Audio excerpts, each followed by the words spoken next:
Well, good evening, everybody. Let's see here. I got several places I've got to share, so you guys give me a second here to do my required sharing. Looking forward to this tonight. I want to have a little fun with the, I don't know what you call it, with the meme or whatever we put out. Everybody's been so freaked out, and there is reason to be concerned, but sorry, here I got 3 or 4 places I need to share, get this knocked out, and I won't be distracted anymore. Page, yep, there we go.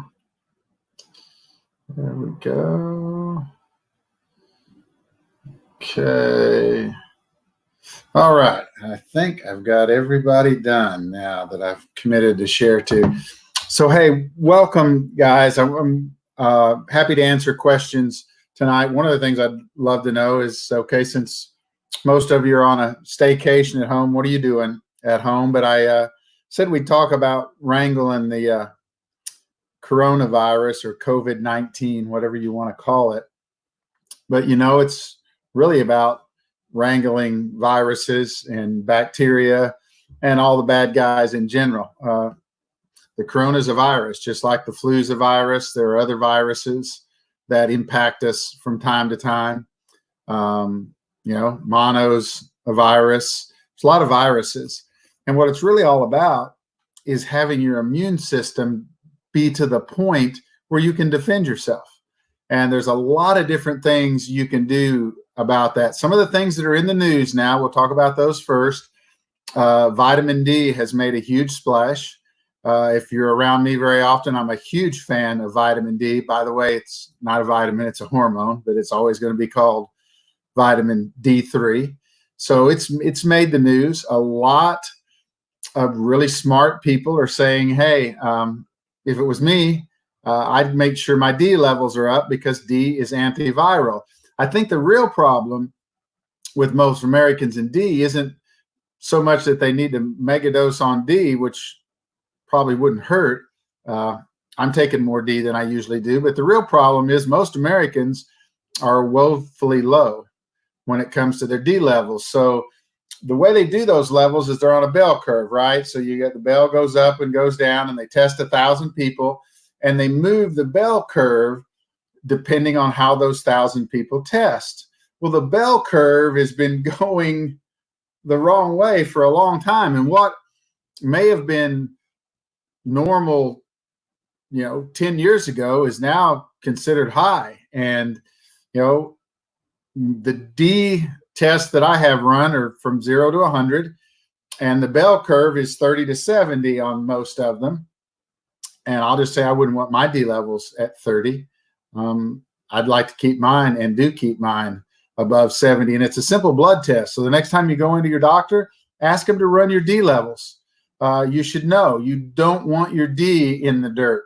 If your D is 15, 20, 30, if it was me, I would make sure I got that up, because D affects so many things in your body. It's not just this routine vitamin. There's over 300 different, I'm going to call them channels, but they're support systems, things that are mission criticals in your body that D has an impact on. Not to mention the big one is calcium, and lack of vitamin D can cause rickets. We really don't have that problem in America, not too often, but minimal D in your system can cause all kinds of other symptoms that manifest themselves in other ways and mimic other problems, when what it really is you're just simply low on D. And, a lot of the functional med folks that I follow all say they've never seen a D toxicity case in their practice. So since you can have it checked with a simple blood test, making sure your D levels, to me, is something that's easy to do and something that I would do. And making sure that you're getting some right now is something that I am doing. So one of the things, I tell you guys I never do, I won't guinea pig you. And so, when I saw the coronavirus start to come out of China, even back in January, I upped my D, and I started telling people that I work with that we were going to up our D for a while. And we've done that. The other thing I would do if I was you, if I was trying to wrangle the coronavirus, is I'd take some vitamin C every day. Can't hurt you. If you take too much vitamin C, you'll know, because it'll send you to the bathroom. But taking a little extra vitamin C a couple of times a day for most of us would be a great thing. And again, it's antiviral. So I'm doing everything I know to do that sets my immune system to be on high alert. Now, I keep my immune system on high alert anyway, but right now I guess I'm on extra high alert. So, I take a lot of antioxidants every day. I take a glutathione accelerator. Glutathione's the master antioxidant in your body. I'm making sure my magnesium, my zinc levels are good right now. I take a custom nutrition package that's made by IDLife that has all those things in it for me, so I don't have to have 57 different pill bottles, although I am supplementing some extra D and some extra C right now, and we'll do that as long as we're on this coronavirus, whatever you want to call it, just to make sure that my immune system is on high alert. But long term, I mean, we can super dose, mega dose with antioxidants right now to protect ourselves. But long term, one of the things you guys need to know is 80% of your immune system is, I know you can't see it right now, my nice flat tummy, but 80% of it's in your gut. Your gut decides whether or not you're healthy or you're sick. And I don't want to get real super sciencey on you, but inside of your gut, there's more surface area inside of your gut than a tennis court of area that lets nutrients into your body. So you eat the food, goes through, gets down into your small intestines. There's more surface area than the size of a tennis court that's called the endothelium in your gut. And that's a 1 cell thick membrane. So it's only 1 cell thick. And you understand you need a microscope to see a cell. But that endothelium, that layer over here on this side, is the food you digested. Over here on this side are the capillaries that are going to carry that digested food to your body to where it needs to be to make energy, to the mitochondria, all the different things. So that endothelium is the barrier between letting things in that shouldn't be in, things that aren't finished with the digestion process, bacteria, other things. So when that endothelium is damaged or is not well taken care of, that's called leaky gut. 65% of the white blood cells in your body, that endothelium layer, are right over here on the other side of the endothelium waiting for things to leak through. 65%. So if that's the case, if 65% are down there in your gut, right on the other side of the endothelium, how important do you think your body thinks your gut is when it comes to immune defense? 65%, most of them. There's a reason for that. So long term, to protect yourself, and one of the things I really hope comes out of this corona, one of the positive things I think that people are waking up to the fact that, you know what, we're going to have to take care of ourselves. I mean, medicine didn't have a vaccine for this. They still don't have a vaccine for this. In China, they're using IV vitamin C, and there's doctors over there screaming, can't believe the rest of the world hasn't snapped on it. They had great results with IV vitamin C in China. And so it's up to us. We need to take care of us and take care of our immune system. The way you take care of your immune system is really simple. You feed the good guys, the good bacteria, and you try to starve out the bad bacteria. Hey, Timothy, welcome, man. I appreciate you popping in tonight. And so, we can do that with probiotics. We can do that with prebiotics. We do that with the food that we eat by eating good food and not processed foods. One of the things, if you're looking to damage your immune system tonight, it's real simple. Go eat a Snickers bar. Go put a bunch of sugar in your system. Sugar suppresses your immune system, and Americans are addicted to sugar. So one of the things you could do, wouldn't cost you a dime to boost your immune system. Go on a fast. start intermittent fasting right now. Go shorten the window of time that you eat food, or go on a 1 or 2 or 3 day fast right now. You can supercharge your immune system by doing that. There's a whole bunch of simple things you can do. Fast, intermittent fasting right now, or going on OMAD, 1 meal a day right now would be a great thing to charge your immune system. Cut down on the amount of sugar. Make sure that you're drinking your water. Now would be a great time. You need about 6 of these minimum a day, and most people don't get 2 or 3. You're made out of water. Your gut needs water. Those bacteria in your gut need water, and now's not the time to shortchange yourself on it. So it's something else you could do positive for your immune system. Just simply get the water that you need every day. Stress is a huge immune crasher. Stress is right behind sugar. Stress suppresses your immune system, makes everything have to work harder. So bad food, sugar, processed foods, those are all things that waste resources that your body could use,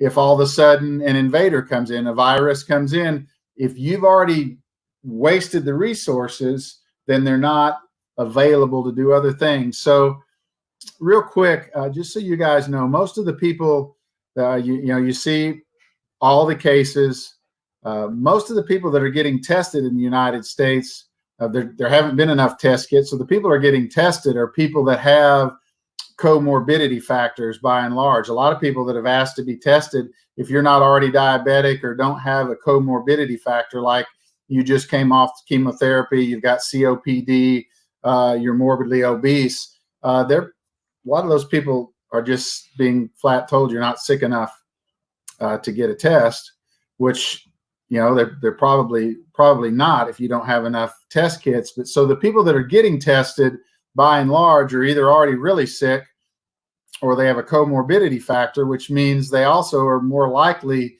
to get really sick. And, like in China, I saw a study out of China about diabetes and COVID-19, that the mortality factor in China for diabetics was 15%. Pretty alarming number. But you look at most of the casualties of corona are people that have cofactors. In other words, they were already diabetic. They already had COPD. They already had a suppressed immune system. And in most cases, most of the fatalities, the overwhelming, had multiple cofactors. And so if you're at risk, if you're one of those people, protecting yourself, not being around other people, we're protecting ourselves, and I don't have comorbidity factors. So, that's one of the things you got to think about. It's not just about you. It's about, you may have been exposed and you're totally asymptomatic, but you get around somebody that's risk and you don't even know you have it, but you expose them. And so not everybody's going to get tested. And I think that's one of the reasons right now we're so freaked out about this social distancing, is just trying not to cause people who do have high risk factors to be exposed. So, hey, Priscilla, sugar's my weakness too. Man, I spent 10 years of my life as a professional runner, and I ate 10,000 calories a day for about 10 years of my life. And you don't eat 10,000 calories a day without eating a lot of sugar. And, I fought it my whole life. When you go from about age 18 to 28 doing that, it's not something you just lay down. And if you spend time around me, I eat a lot. It's one of the reasons I stay active, is so that I don't weigh 300 pounds. So I hope this helps. So just real quick recap, because people pop on here at different times. Here's some real simple things you could do to boost your immune system now. Taking antioxidants, a great thing. I'm taking vitamin D. I've upped my D. I've upped my C. I'm making sure I get a magnesium and a zinc every day. Those are things that are easy to do. Anything that's an antioxidant right now, I'm good with that. Make sure you're drinking water. Fasting, going on now be a great time to go on a fast. When this first started, I did 3 days. and I'll probably do 3 days again here in a week or so, because now's a good time to have your immune system on high alert. Understand that most of your immune system's in your gut. It's not in your bloodstream, it's in your gut. It's how well you take care of your gut, and sugar is a huge immune suppressor for your gut. It just is. I don't like it. Man, I'd love to eat a gallon of Bluebell ice cream every night, but I know if I do that, there's a price to pay, and that price is it's going to tone down my ability to have my immune system do the things that I would like for it to do. So now's a good time. Maybe you can convince yourself, eat a little better, drink your water, get your rest at night, try to cut down on the stress a little bit, and take some time to be still, listen to yourself, listen to your body. Breathing, oxygenation is a big deal. So one of the things that folks I work with that we talk about is 4 in, 4 out. Practice this tonight. So it's just real simple. You count 1001, 1002, 1003, 1004 in, and the same thing out. And if you'd like to breathe out longer, great. And then if you want to get jiggy with it at the end of breathing out, give it another 4 to 6 count where you hold your breath and then repeat the process, and just sit quietly somewhere and do that and see how well oxygenated you become and how much better and how clearer you think at the end of just a couple of minutes of that. I would say do 5 minutes, but if you've never done it before, you're going to think 5 minutes is forever. So just try a minute or two of that. Try a minute or two tonight of totally unplugging, get in a room with nobody else, no other distractions, no phone, no nothing, just you and be still for a little while and let your body talk to you. You'd be amazed at what it might have to say. So hopefully this has helped a little bit. This is unprecedented times. I've never been through anything like this. I'm 60 years old. I don't know when this is going to be over or how it's going to work. I know in the meantime, I'm going to do everything in my power to boost my immune system.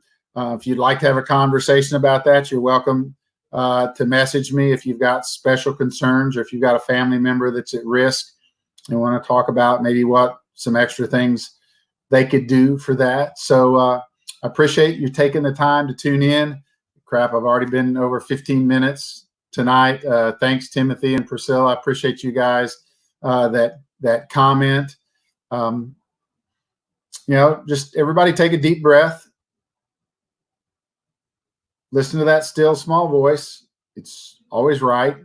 Do what it's telling you to do.